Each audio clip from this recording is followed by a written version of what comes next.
Conto Os Dentes de Berenice, de Edgar Allan Poe. Meu nome é Egeu. Não mencionarei o da minha família. Posso dizer, porém, que em minha terra natal é um sobrenome ilustre e dos mais antigos da região. Meus antepassados foram considerados visionários. Eu sei que para justificar essa fama, há provas espalhadas em todos os cantos da velha e sombria casa em que nasci. Pinturas nas paredes do salão principal, as tapeçarias nos dormitórios, a sala das armas, a galeria dos quadros antigos, o estilo da biblioteca e, em particular, os livros ali guardados. A esses livros e a essa biblioteca acham-se ligadas as mais fortes lembranças dos primeiros anos de minha vida. Nasci aqui. Minha mãe morreu aqui. Há em mim uma lembrança tão forte de formas, expressões e até de sons que, creio eu, devo ter vivido uma vida anterior a esta. Estou convencido disso. A lembrança é viva demais. Estou mesmo certo de que vivi muito mais por aqui, antes de tudo o que vou contar, antes do que aconteceu agora.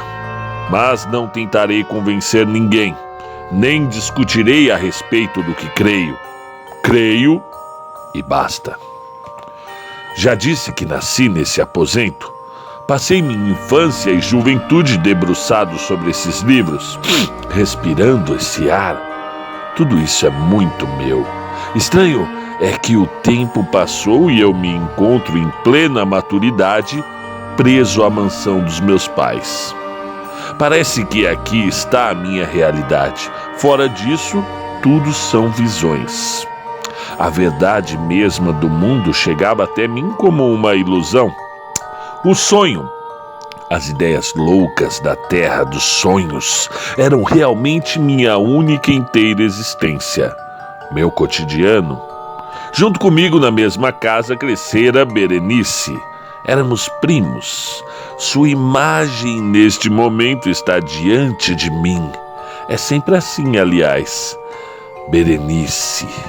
Dentro das ruínas cinzentas de minha memória, esse nome é um grito que surge no meio de 1000 lembranças. Crescemos juntos. No entanto, crescemos diferentes. Eu, sem saúde, triste, voltado para a solidão, enterrado nas mais penosas meditações, encerrado em mim mesmo, encarcerado no meu próprio eu. Ela, ágil, graciosa, alegre, cheia de vida e energia, Berenice. O nome soava alegre, radiante no meio das sombras de minhas horas negras. Um dia, uma doença fatal, atingiu-a como um vento maléfico. Mudou tudo. Uma transformação terrível se operou em seu físico e em seu espírito. Não havia mais a Berenice que eu conhecia. O mal tornara-lhe o caráter, a personalidade, os hábitos. Eram ataques como os de epilepsia. Iam e vinham, destruidores cada vez mais. Enquanto isso, a minha própria doença tornara rapidamente conta de mim. Não havia remédio para a cura. O mal se agravava dia a dia. Para lhes dar uma ideia do que era, tento explicar. Não sei se chegarão a me entender. Mal começava como um aumento nervoso na intensidade do interesse por determinada coisa. O mesmo objeto ocupava sozinho a minha mente, e eu desenvolvi em torno dele uma espécie de ocupação. Era o meu centro, uma ideia fixa, monomania, conforme diziam os médicos. Às vezes, ou quase sempre, era uma tolice. Um desenho sobre a margem de uma página, ou o texto de um livro, uma sombra, uma mancha de formato curioso sobre o tapete, ou no assoalho. Coisas assim tomavam-me horas, dias, o tempo todo de meditação, de cogitações, A chama de uma lâmpada, as brasas de uma lareira, o perfume de uma flor tomavam-me uma noite ou um dia inteiro. Uma palavra comum ficava na minha mente até o som deixasse de me transmitir ao espírito qualquer ideia com sentido, tantas eram as repetições. Nesse tempo eu me mantinha em absoluta imobilidade corporal, totalmente paralisado. Quero que entendam que essa anormal, intensa e mórbida atenção assim despertara por objetos triviais não deve ser confundida com a tendência à meditação, comum a toda a humanidade, e a que se entregam as pessoas de imaginação muito viva. No meu caso, o objeto frívolo tomava o centro do meu interesse, sem que das minhas reflexões sobre ele eu chegasse a alguma dedução ou resultado prático, importante ou real. Essas meditações nem sempre eram agradáveis. Eu prestava atenção à coisa, não estudava, não especulava, como faz o estudioso ou simples sonhador. Aquela era a característica principal de minha doença. Minhas investigações, mesmo através das leituras, eram trabalhosas, porém infrutíferas. De fato, minha razão estava alterada em seu equilíbrio e apenas ocupada e alterada por coisas sem importância. Pode parecer, com toda a explicação que lhes dei, que também a infeliz doença de Berenice me servisse de motivo para exercícios daquela natureza. De modo algum. Nos intervalos de minha lucidez, sua desgraça me causava verdadeira tristeza. Comovia-me muito a assistir à ruína daquela bela vida. Depois, fora muito rápida aquela estranha transformação. É verdade que minha atenção se voltava mais para as modificações que ocorriam no seu estado físico, muito mais do que a espantosa deformação de sua personalidade. O mais estranho em tudo isso é que nos dias de sua incomparável beleza, eu não a amara. Jamais. É que meus sentimentos nunca provinham do coração, sempre do meu espírito, e estou certo disso. No cinzento das madrugadas, nas sombras da floresta ao meio-dia e à noite, no silêncio de minha biblioteca, eu a via. Berenice, sim. Não a Berenice viva, palpitante. Uma Berenice para se admirar, para se analisar. Não como um objeto de amor, de sonho. Agora eu a amava. Estremecia em sua presença, amargava junto dela sua decadência, seu triste estado atual. Falei-lhe até de casamento e contratamos mesmo uma união para realizar-se em breve. Eu queria casar logo. Um dia, já bem próximo do nosso casamento, eu estava só na biblioteca. Julgava estar só, porque de repente, erguendo os olhos, vi Berenice à minha frente. Era uma tarde de inverno, escurecia. Talvez tivesse sido essa a razão de a figura da minha noiva estar envolta em roupas cinzentas e muito incerto o seu contorno, calada, imóvel, excessivamente pálida, as faces encovadas, os olhos sem vidas e sem brilhos. Parecia não ter pupila. Um calafrio percorreu o meu corpo. Uma sensação de insuportável ansiedade tomou conta de mim. Eu permaneci parado, recostado na poltrona, os olhos presos na figura à minha mente, presos nos olhos sem pupila. Afinal, desviei o olhar para os lábios finos e enrugados. Estes se entreabriram num sorriso de especial significado. Então surgiram os dentes. Os dentes da modificada Berenice foram aparecendo lentamente diante de mim. Antes nunca houvesse Deus me deixado ver tal coisa, ou tivesse morrido ali naquela hora. Paralisado, ouvi o ruído de uma porta que se fechava. Minha prima saíra da sala.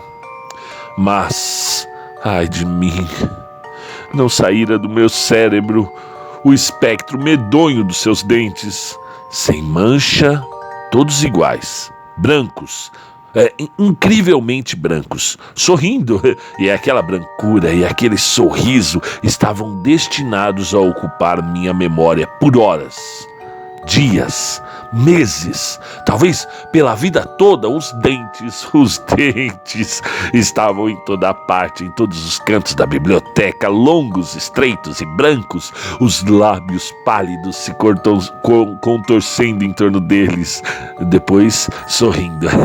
Ali mesmo comecei a minha luta contra a monomania. Eu não ficaria com aquela ideia fixa na minha mente, mas lutei em vão.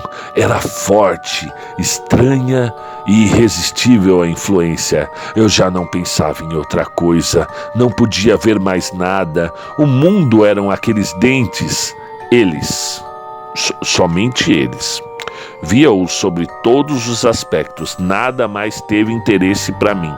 Eram a essência da minha vida espiritual. E na minha cabeça veio o pensamento louco: as ideias de Berenice estavam nos seus dentes. Sim, as ideias. Era por isso então que eu os cobiçara tão loucamente. Eu queria, sempre quis ter ideias como os outros. E me pareceu dali por diante que só os dentes, a posse dos dentes de Berenice, poderia me restituir a paz, poderia me fazer recobrar a razão. Assim, caiu a noite sobre mim. A noite daquele dia e de outros dias. E o tempo passou. Não sei quantos dias raiaram, quantas noites se foram. Sei que continuavam sentados, imóveis na sala da solitária, mergulhado sozinho na meditação. Eu e o fantasma dos dentes. Isso durou até que um grito de horror e desalento me acordou. Vozes agitadas, gemidos surdos de tristeza e de dor. Levantei-me da poltrona e abri a porta da biblioteca. Fora, uma criada em prantos disse que Berenice já não existia. Sofrera um ataque de epilepsia nas primeiras horas da manhã e estava para ser sepultada naquele exato momento.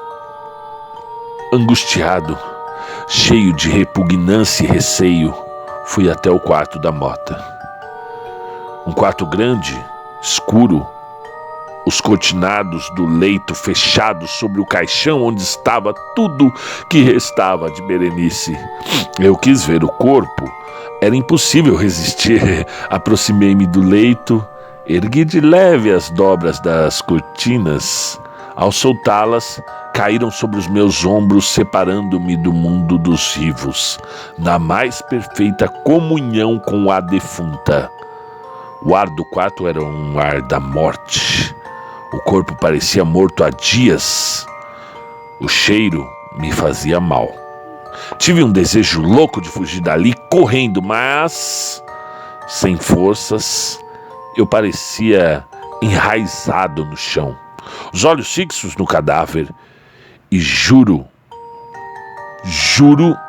por Deus, juro, vi o dedo de Berenice mover-se debaixo da mortalha e o lenço com que lhe haviam amarrado o queixo desatar-se. Não sei como, sei que os lábios lívidos se tornavam num sorriso e por entre a moldura melancólica, os dentes brancos, luzentes, terríveis, vivos, demasiado reais. Os dentes. Eu saí correndo do quarto como um louco. Encontrei-me de novo sentado na biblioteca. De novo sentado, sozinho.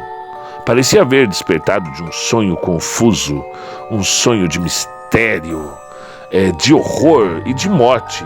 Sabia que já era meia-noite. Meia-noite. Berenice fora enterrada ao pôr do sol. Mas, na minha memória, não havia o espaço intermediário. Onde estava? Minha memória estava cheia de terror, como se tudo tivesse acontecido ali e agora. Havia recordações vagas de um ato que eu praticara, Mas qual? De vez em quando eu ouvia um grito de mulher, penetrante, estridente, cheio de ecos. Que teria feito eu? Na mesa, ao meu lado, uma lâmpada. E perto dela, uma caixinha. Caixinha? Era uma caixinha conhecida, mas pertencia ao médico da família. Mas por que ela estava ali? Por que eu me arrepiava todo ao contemplá-la? Isso, afinal, pouco importava. À minha mente, à minha frente, estava aberto um livro com uma frase sublinhada. Eram as palavras estranhas mais simples do poeta Ebn Zayat. Seban mihi sodalis. Si sepulcrum amicae visitarem, curas meas ali quantulum forem levatas. Abre aspas. Meus companheiros me diziam que, se eu visitasse o sepulcro da amiga, minhas preocupações seriam pouco aliviadas. Por que então, ao lê-las, meus cabelos se puseram de pé e meu sangue se congelou nas veias? Bateram de leve à minha porta.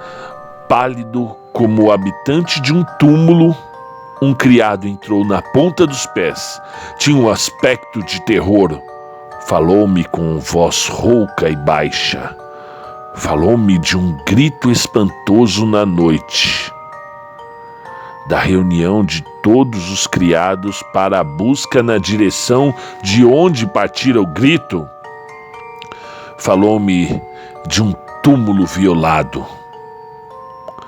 Um corpo desfigurado em sua mortalha, respirando, palpitando, ainda vivo. Apontou para as minhas roupas, manchadas de lama, sangue coagulado. Nada falei. Mostrou-me delicadamente as minhas mãos. Tinham sinais de unhas humanas. Mostrou-me uma pá encostada na parede da sala. Aí então, lancei um grito. Atirei-me de um salto sobre a caixa na mesa. Não consegui abri-la. Escorregou-me de minhas mãos. Caiu pesadamente e fez-se em pedaços. Espalharam-se pelo chão objetos da cirurgia dental. Junto, rolaram pelo assoalho 32 minúsculas peças brancas, luzentes, vivas, demasiado reais.